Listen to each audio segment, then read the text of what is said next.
The implication is that Trump is apparently now seeking regime change.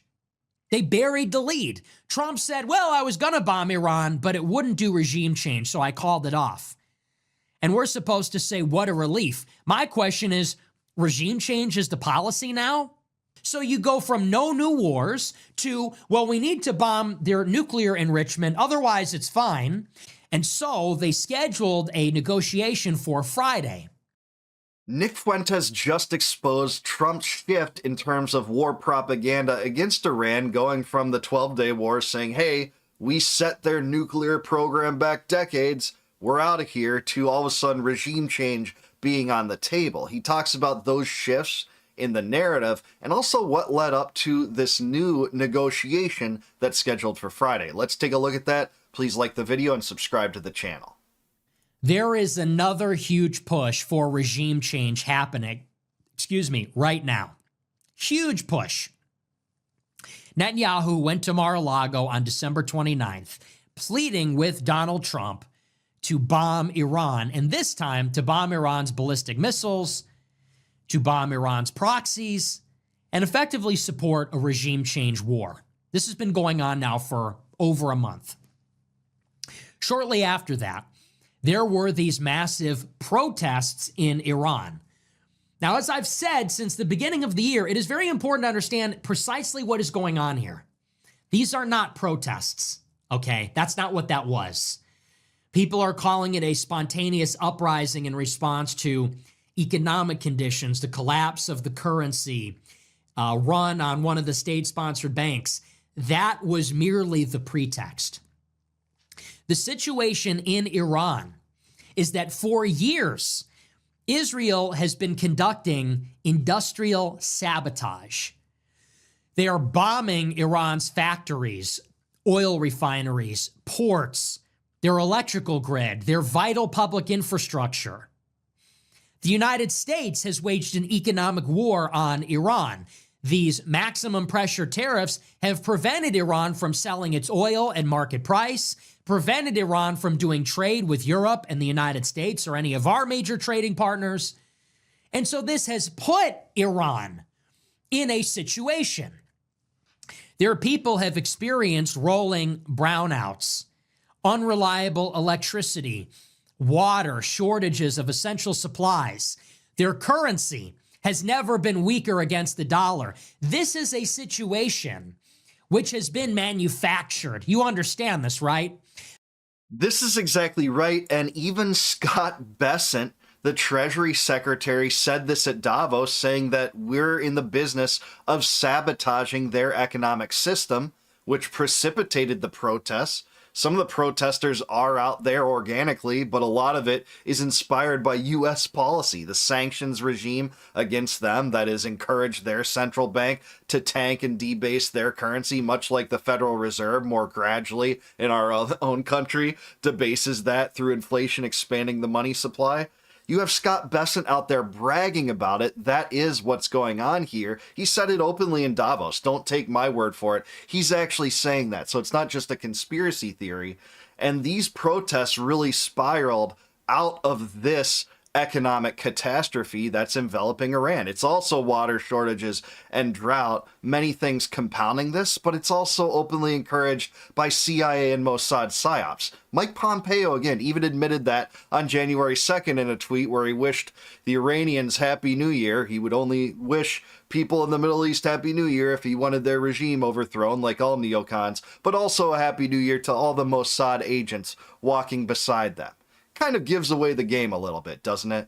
Imagine if in the United States, every week and every day, there was a unexplained explosion at our factories, our meatpacking plants, on our farms, at your electrical grid, at a power plant.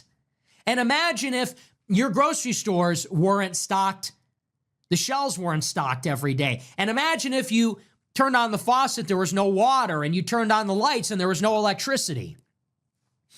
Well, understandably, people would be angry. People would grow tired of that. They would grow restless. And imagine if that was being inflicted on your country by an outside force. You wouldn't say that, oh, well, the people just decided to get up and riot one day. You would say that this is effectively a siege. This is a modern day siege. This is like the city is surrounded. The people are starving. They can't get anything, and they're being hit with flaming arrows every day. They're being hit with flaming rocks every day. That is what is going on. Simultaneously, Israel and the United States are backing operations inside Iran. What happened during the 6-day war with Iran last June, the 12-day war? What happened during the 12-day war between Israel and Iran last year?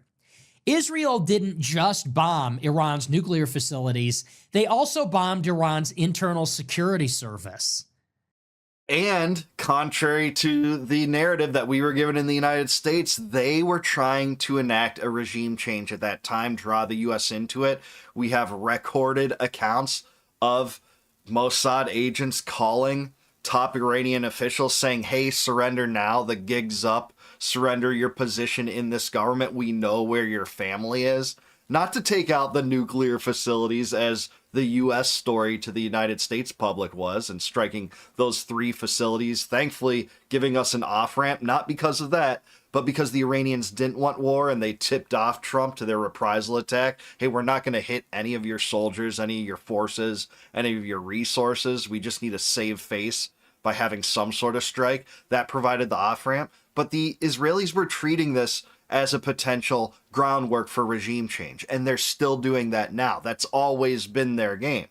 There are forces within the Trump administration that want that. The Israel lobby completely wants that. Marco Rubio absolutely wants that. Mike Huckabee wants that. But there are probably others that differ on that and don't want regime change because of how catastrophic it's been. And it's just a question now of which voices win over Trump. It seems like just putting resources in the area and entertaining the prospect of regime change is yielding to the Israel lobby to some extent, at least to me. Why? Because in the event of an uprising, an insurrection, a protest, a foreign-backed uprising, it would be the Internal Security Service that would put it down. It would be the Internal Security Service that is looking for Mossad and CIA agents and hanging them.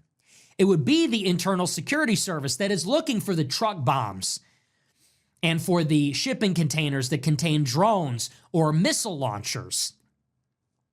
In the event of an insurrection, it would be the security service that is responding to these coordinated attacks. So Iran's internal security was degraded heavily in the final days of the 12-day war. Absolutely, and Israel always, and did in this case, the 12-day war, take aim at civilian locations within Iran to take out top Iranian officials. So this wasn't about setting back their nuclear energy program, which wasn't a nuclear weapons program, even according to Tulsi Gabbard in her annual threat summary back in March. It was like 9 weeks before these bombings took place. No, they were going after regime targets related to the Central Authority to enact a regime change. This was counter to the propaganda that Americans have been given for reason to support this. We just need to knock out their nuclear weapons program that didn't exist, even as it pertained to the opinion of our Director of National Intelligence. Now, what happens in the first week of January, while Netanyahu is at Mar-a-Lago, Netanyahu is there at Mar-a-Lago pleading with Trump to bomb Iran. All of a sudden, you get this spontaneous uprising. They say it's because the economy is bad. So it was said that Trump called off the strike at the last minute because it wouldn't topple the regime, and therefore it would lead to a retaliation, which we were not equipped to defend against. Now, what is the implication of this? The implication is that Trump is apparently now seeking regime change. They buried the lead. Trump said, well, I was going to bomb Iran, but it wouldn't do regime change, so I called it off. And we're supposed to say, what a relief. My question is, regime change is the policy now? That wasn't the policy a year ago. Exactly right. I think this is his best point. Some of us were saying that back then in the 12-Day War. Take a look at my videos if you don't want to buy my opinion on that now in this one, 7 weeks later or whatever. But we thought this wasn't over. But the propaganda Americans were given was, hey, we set their nuclear weapons program back decades. We're out of here. That's all we needed to do. That eliminates the threat to the United States, the non-existent threat, by the way. But that was what the story of the American people heard at the time. But now he's back. He's sending resources back. So just that decision, that manifestation of policy and sending the USS Abraham Lincoln and other resources into the region for a potential additional strike, it completely contradicts that propaganda that Americans were given earlier. So I agree with Nick. That is the lead that no one's talking about. That wasn't the policy during the election. In the 2024 election, he said no new wars. A war with Iran is a pretty substantial war. It's 3 times the size of Iraq. It's got a population of 90 million. They have a 1 million man army. They've got thousands of missiles. They've got a navy. They've got a pretty serious arsenal. So Trump said during the election, no new wars. I guess regime change is now on the table. That's what we're planning. Even in 2025, when we engaged Iran, we engaged with them diplomatically over their nuclear program. We said, listen, we want Iran to be integrated into the economy. We want to normalize relations. And we said, you can even have a nuclear program. We said, the only thing is you can't enrich. We said, keep your missiles, keep your proxies. And as a matter of fact, keep Bushehr, keep your nuclear power plant. We said, but the enrichment needs to be overseen by us. So you can do it in Saudi Arabia, you can do it in an island, you can't do it there.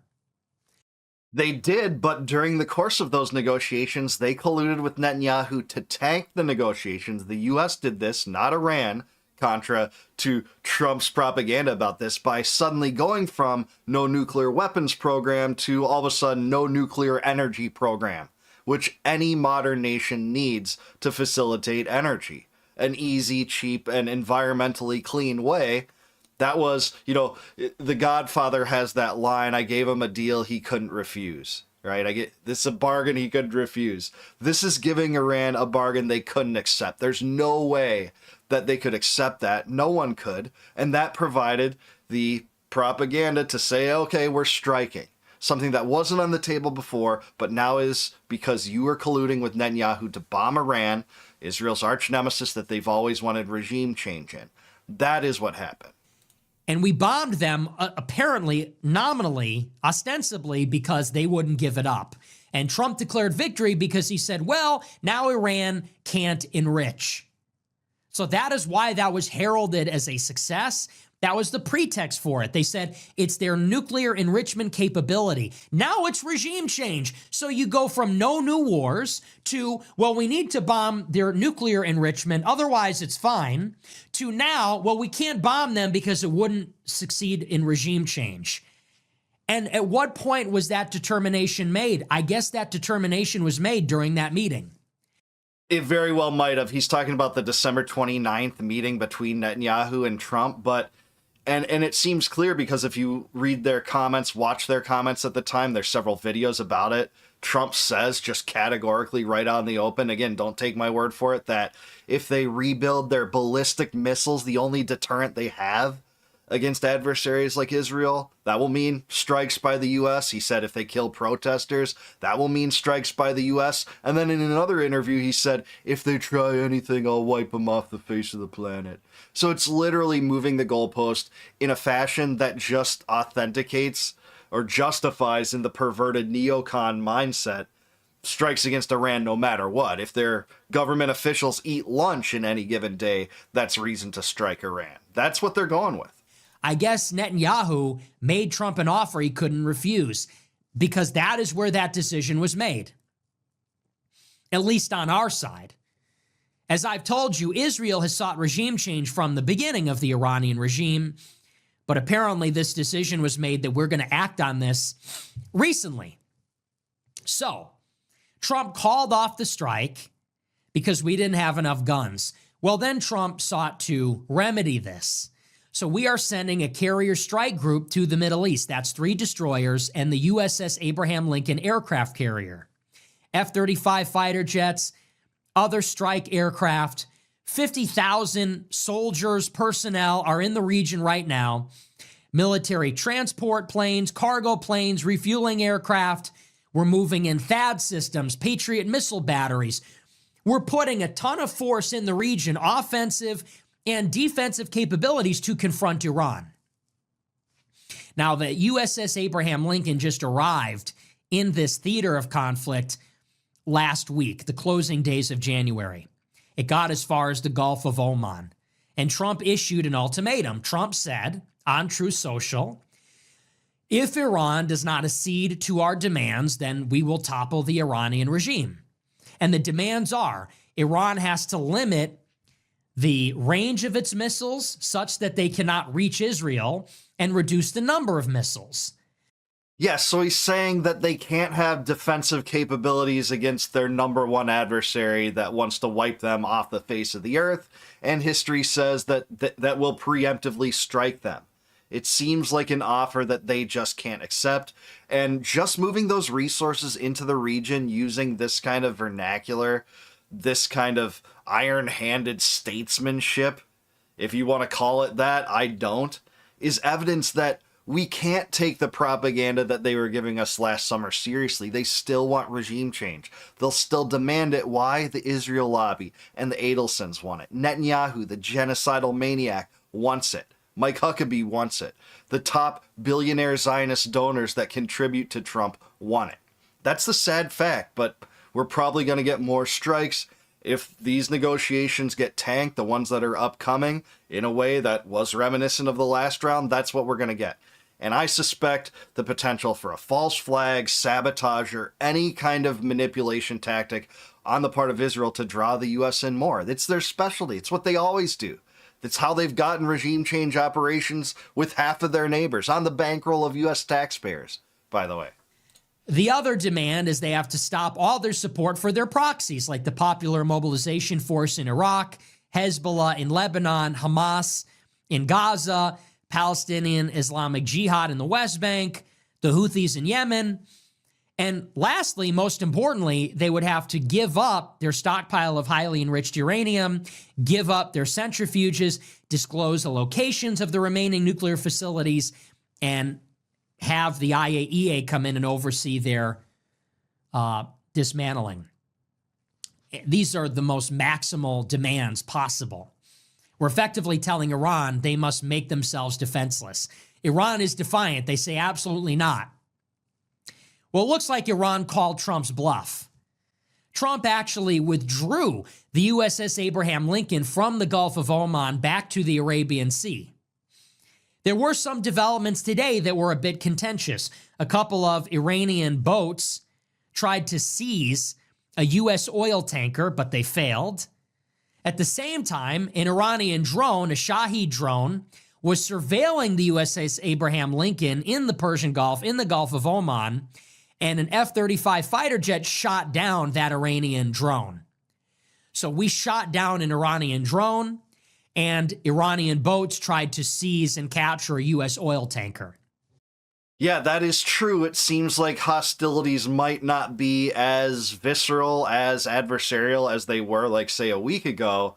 And negotiations are set to begin, I believe, on Friday or Saturday this week. So let's hope that this doesn't come to blows, that there is some kind of new negotiation. I still hope for a new type of JCPOA, which Iran did comply with, no matter what you want to say about their government. All U.S. documentation shows that Iran was complying with the JCPOA from 2015 to 2018.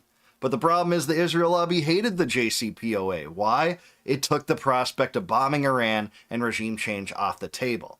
So every America First patriot should want a new JCPOA-like agreement, such that there's no reason for the United States to get involved in war versus Iran on the side of Israel, as it does in almost every case. But I don't think it's going to happen. I don't think that the Israel lobby will accept that. I think They're too dug in and too entrenched in this administration and Trump to make that happen. I hate to say. I wish it were not so, but Trump's already defied the propaganda he was giving us last year by siding once again with the Israel lobby just 7 months later. So it looks like we are on the cusp. We're locked and loaded. We have all these aircraft. We have all these defense systems in place. We have the carrier there. Trump has issued his demands. We have shot down an Iranian drone. But it all changed today when apparently there was a diplomatic breakthrough. And now Iran says that they are open to negotiating. Turkey, Qatar, Saudi Arabia pleaded with the United States for Washington to negotiate with Iran. They don't want a war. And so these countries were begging us not to go to war. And it's pretty clear why. These are status quo powers. Well, it's hard to attract wealthy people and tourists if there's missiles hurtling at your country. If Iran implodes and there's a regional war and the Houthis are lobbing missiles at the eastern oil fields, at the eastern province, if they're lobbing missiles at Riyadh, if they're lobbing missiles at the Line and Jeddah Tower and at Dubai, this is bad for these countries. So they don't want that. They're trying to stabilize. They're begging the United States, please don't go to war with Iran or we're screwed. And every country has their own stake in this, but they made their appeal to Trump not to go to war. And so they scheduled a negotiation for Friday. It will be another indirect negotiation, just like last year. Yeah, just like during the 12-day war, and let's hope for a better result and less duplicity from the Trump administration. I'm not counting on it. I'm not holding my breath, but I think Nick's right about the reasons why Saudi Arabia and Qatar and the UAE and Turkey and other countries in that region don't want war. They want to expand economic pursuits in the region pursuant to a more modern, more technologically advanced Middle East that isn't just affected by war fervor and the destruction of war, especially U.S.-Israeli wars. How many times did the U.S. bomb various places in the Middle East in the last 3 decades? It's basically uncountable at this point, right? You had wars in Afghanistan and Iraq and Libya and Syria and bombings in Lebanon. You had Israel bombing Qatar. You had a civil war between in Yemen with one faction supported by the Saudis and the United States, which is still ongoing despite no more ground war. There is a naval blockade by the United States there.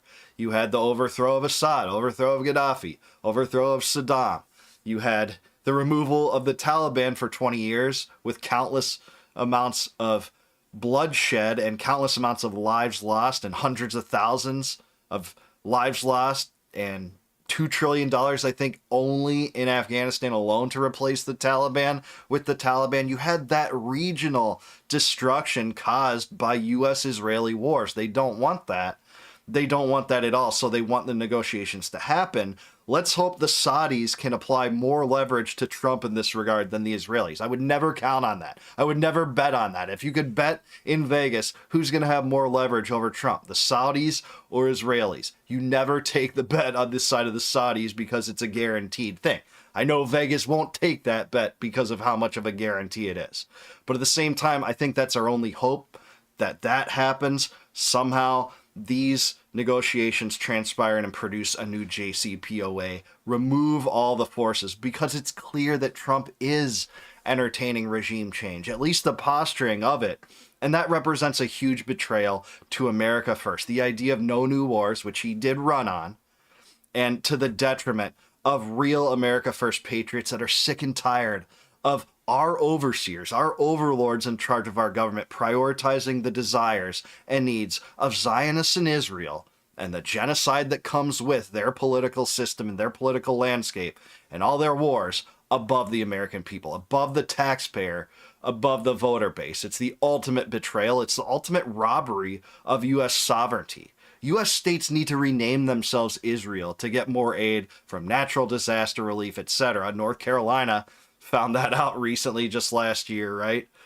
And it's just pathetic. This attitude that's beholden to Israel in every case is pathetic. It needs to end. I'm hoping for an off-ramp, but I hate to say the cynic in me is preparing for a false flag, an abrupt strike, and a deliberate sabotage by the United States to make, Iran try to become complacent to an extent where they get struck just like last time. But we'll see what happens. What I can say is we just got to end these stupid empire building schemes in the Middle East, the stupid entangling alliance with Israel that does no good for regular Americans and only does good for well-connected political elites in the banking sector, in the military-industrial complex. It's just nonsense. But what do you think? I think Nick mostly nailed it in this one. Let me know what you think in the comments down below. Please like the video, subscribe to the channel. And if you like this video, please consider joining as a YouTube member. You can do that by clicking the join button down below. And when you do that, you can help support the channel, which I graciously appreciate. And I'll also give you access to all my videos before they go live to the general public on YouTube if you do. There's something like 6 or 7 videos usually for you to watch right now that aren't out yet. You get that as a member.